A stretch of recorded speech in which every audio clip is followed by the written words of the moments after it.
Bonjour à toutes. Je vais vous expliquer aujourd'hui comment j'ai réalisé ce maquillage d'automne avec une des palettes de chez Huda Beauty que j'adore, qui sont extrêmement pigmentées. Les couleurs sont magnifiques. Voilà, je vais vous expliquer tout ça. À tout de suite. Pour faire ce maquillage, donc je vais commencer par le fond de teint Superstay de Maybelline, qui est un fond de teint mat lumineux, la teinte numéro 129. Et je vais l'appliquer avec un pinceau de chez MAC. Alors c'est un pinceau que j'avais acheté, qui coûtait quand même assez cher puisque j'avais dépensé, je crois, 50 euros. Je ne dépense jamais 50 euros dans les pinceaux, mais celui-ci, honnêtement, je vous le conseille. C'est un investissement à long terme et ce pinceau vous permettra d'avoir un fini naturel pour votre fond de teint. Voilà, donc j'en applique sur tout le visage, j'en mets pas énormément. Vous voyez que la couleur, se marie, très bien au teint. Donc moi, je choisis toujours mon fond de teint au plus proche de la carnation. Alors il faut connaître aussi son sous-ton. Moi, j'ai un sous-ton doré. Voilà, donc je l'applique partout. J'en mets bien autour des yeux. J'en mets aussi un petit peu au niveau du maxillaire. Je descends un tout petit peu dans le cou. Voilà, s'il est bien choisi, il n'y a pas de souci. Ensuite, je mets mon anti-cerne qui vient de chez NYX que je viens de tester et que je trouve très très bien. Alors, il ne faut pas en mettre beaucoup. Bon, voyez là, il est un petit peu plus clair que ma carnation. J'ai choisi la teinte neutrale. Et ensuite, je l'applique avec un pinceau fluffy. Alors, ce pinceau, je crois que je l'avais payé très très peu cher puisqu'il vient de chez Action. Et pour ce genre de produit, franchement, je vous recommande pas d'acheter des pinceaux onéreux. Voilà, donc je l'applique au niveau du coin interne, du coin externe, et j'étire bien la matière sous mon œil. Voilà, surtout qu'il n'y ait pas de matière. Vous voyez la différence entre la partie gauche et la partie droite. Voilà, je continue sur mon autre œil. Donc vous voyez, je mets très peu de matière et puis donc j'étale avec mon pinceau fluffy, surtout sur le coin interne et le coin externe. Alors cet anti-cerne, si vous avez la peau du contour de l'œil très très marquée et très sèche, je ne vous conseille pas celui-ci, mais je vous conseille de prendre plutôt le sérum de chez NYX.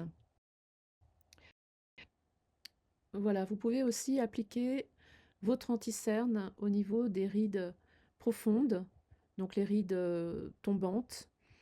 Et le fait d'éclaircir ces rides euh, feront paraître le visage plus reposé et plus plat.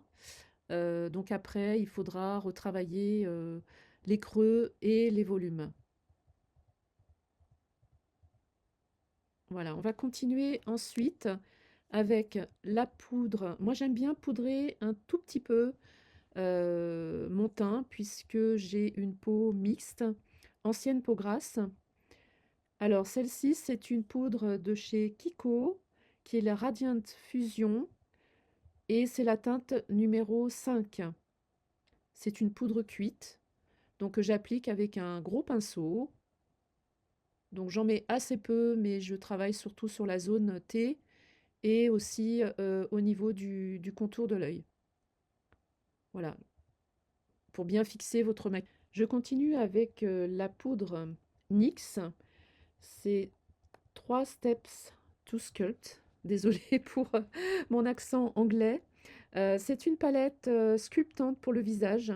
Et là, vous avez 3 teintes. Vous avez une teinte foncée, donc que vous allez mettre plutôt dans le creux de la joue.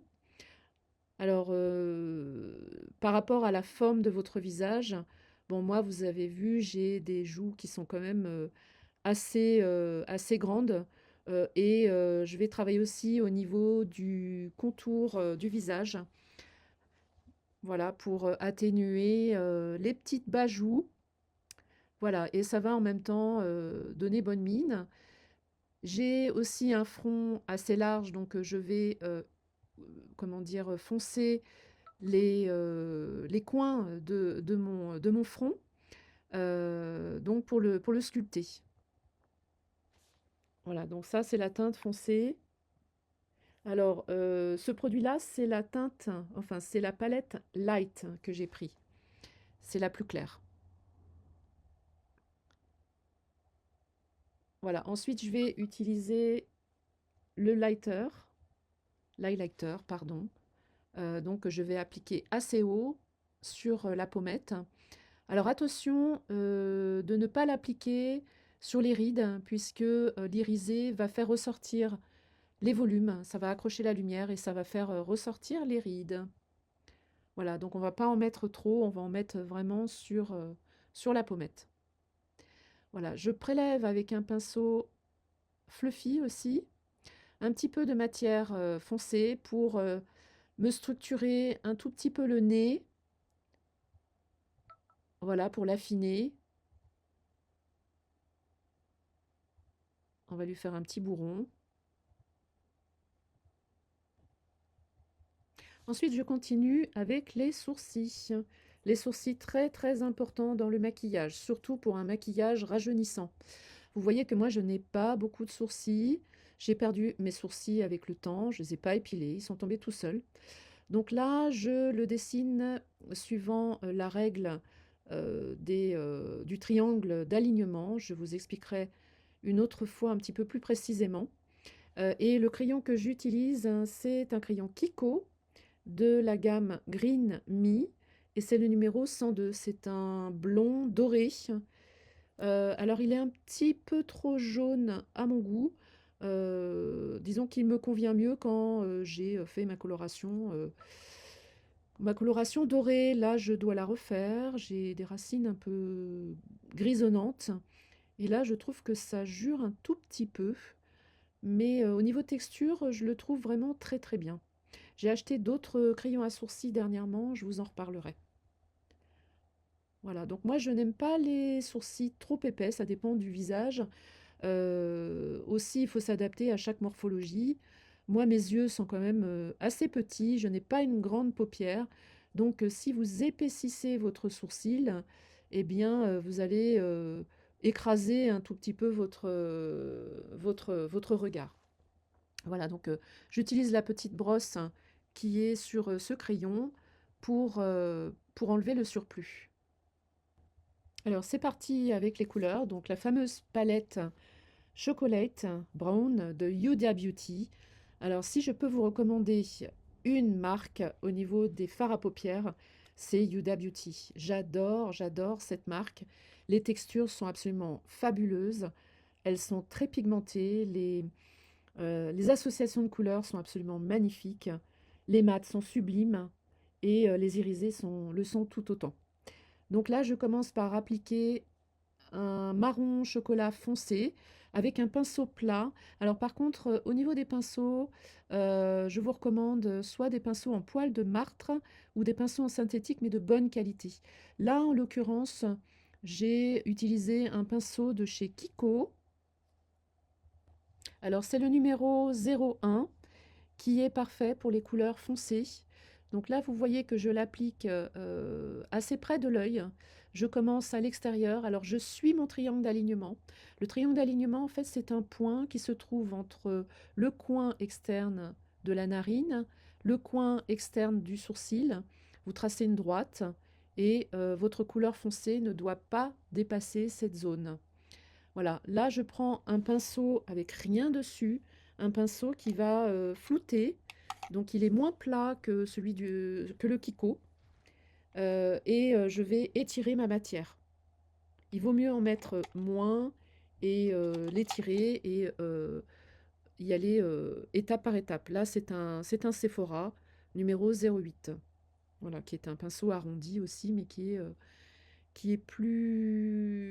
moins dense, on va dire. Voilà. Ensuite, j'étire le foncé, donc sans rajouter de couleur, j'étire le foncé dans le creux de la paupière. Voilà, donc il faut bien bien tirer, parce que ce sont des fards qui sont assez pigmentés, donc il faut bien le tirer dans le creux de la paupière. Ensuite, on va continuer par un brun foncé mat que je vais prendre avec un pinceau fin, arrondi, pas trop gros. Donc celui-ci, c'est... alors, il n'y a pas de marque qui s'affiche. Alors, je pense que ça doit être un ancien Chanel que je dois avoir. Et ça doit être un numéro 06. Alors, je l'applique au ras de cils en bas. Bon, le fait d'utiliser du marron, ça sera beaucoup moins dur que du noir. Moi, j'ai des yeux assez petits, donc le fait de travailler l'extérieur, ça va agrandir mon regard. Voilà, et surtout bien étiré sur l'extérieur. On prend son temps, on y va doucement. Il vaut mieux prendre peu de matière et en rajouter que de prendre beaucoup, beaucoup de fard et ensuite avoir du mal à l'étirer. On continue avec un beige. Donc le beige hein, que je vais appliquer en rond, enfin c'est un beige marron, il est mat, que je vais appliquer en rond dans le creux de la paupière.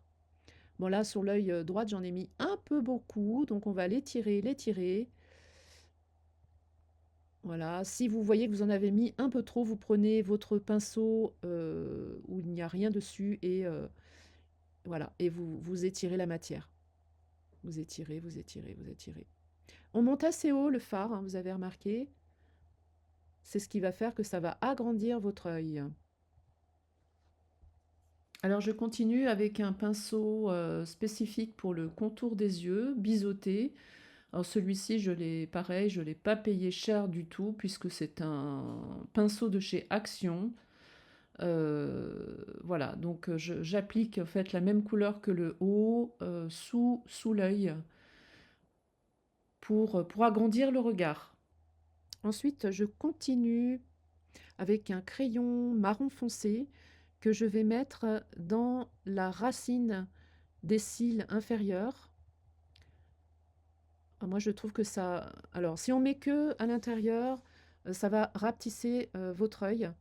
Là, je le mets vraiment dans les cils et ensuite je l'étale avec mon pinceau biseauté. Voilà, je ne vais pas en mettre dans le coin interne hein, pour ne pas fermer le regard. Et ensuite, j'en mettrai un petit peu aussi à l'extérieur. C'est le secret en fait pour marquer votre œil mais ne pas le fermer, c'est de l'appliquer aussi un petit peu à l'extérieur. Voilà, et au-dessus, je fais la même chose. Je fais un trait assez fin et ensuite, je le retravaille avec mon pinceau biseauté. Voilà, ce crayon est quand même très important, vous voyez, par rapport à l'autre côté. Sinon, on a un œil un petit peu terne. Après, ça dépend aussi des yeux. Bon, moi, j'ai des yeux marrons et je trouve que si je ne mets pas de marron foncé, par exemple, ça ne me va pas. Après, ça dépend si vous avez les yeux bleus, par exemple. Vous pouvez vous permettre de ne pas mettre un crayon marron foncé.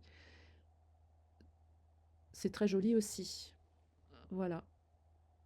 J'ai travaillé surtout sur l'extérieur de mon œil.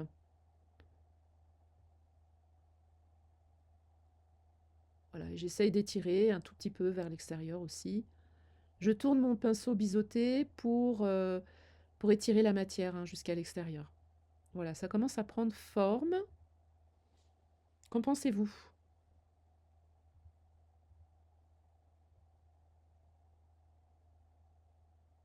Alors c'est un crayon de chez Kiko, le crayon contour des yeux, marron foncé, il est très très très bien.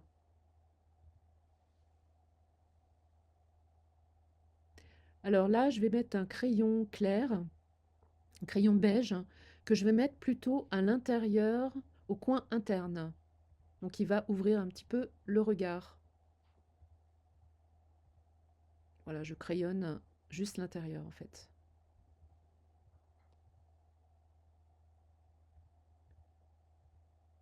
Ouais, ça manque de mascara là maintenant, hein.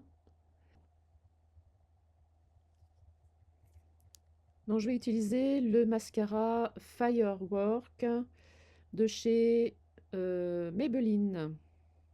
Alors j'aime bien ce mascara parce que je trouve qu'il étoffe bien les cils. Alors il faut bien les attraper à la racine des cils. Moi j'ai des cils, mais disons qu'ils sont assez fins dans l'ensemble. Alors n'oubliez pas de travailler les cils aussi par le dessus. Souvent on oublie, on ne fait que le dessous des cils supérieurs, mais moi je travaille aussi le dessus des cils. Voilà, et n'oubliez pas aussi le coin interne de l'œil. On travaille surtout l'extérieur, mais le coin interne aussi est important.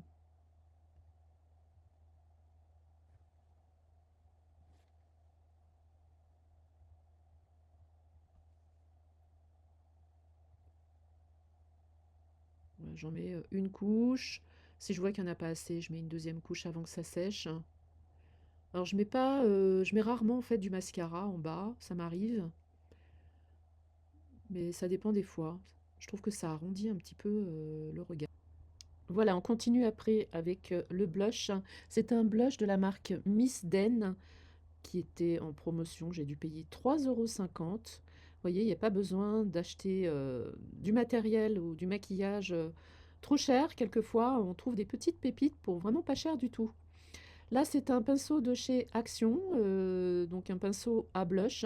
Le blush, vous voyez, je le mets assez haut sur la pommette. Voilà. Tout dépend aussi de la forme du visage. En tout cas, je le mets plus haut que mon bronzer que j'ai mis tout à l'heure, qui était plutôt dans le creux de la joue. Voilà, c'est un orangé abricot, un petit peu irisé, qui donne beaucoup d'éclat. Voilà, je continue ensuite avec un feutre pour les lèvres de chez Kiko.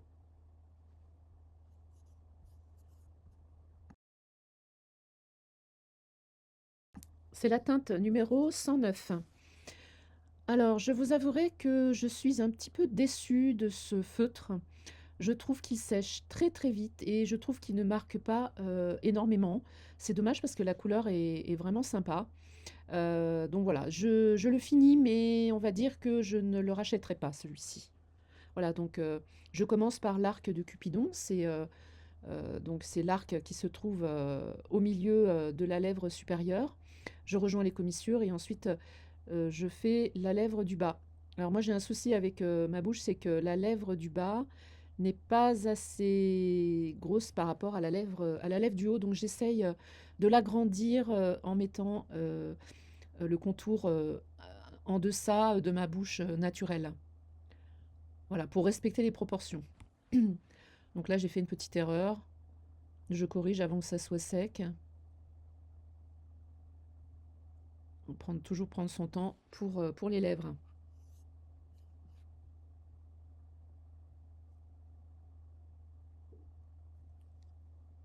Donc ça tient par contre très très bien. Comme j'ai bavé un petit peu, je reprends mon correcteur, mon anti-cerne, et j'en applique en dessous. Donc ce qui va avoir pour effet de corriger les petites bavures. Donc je reprends un pinceau fluffy que j'ai utilisé tout à l'heure. Voilà, et je refais mon petit contour. J'aurais pu prendre aussi du fond de teint. C'est vrai que là, il y a une petite démarcation qui est un petit peu plus claire. Mais bon, si on estompe bien, ça devrait le faire. Voilà, c'est mieux.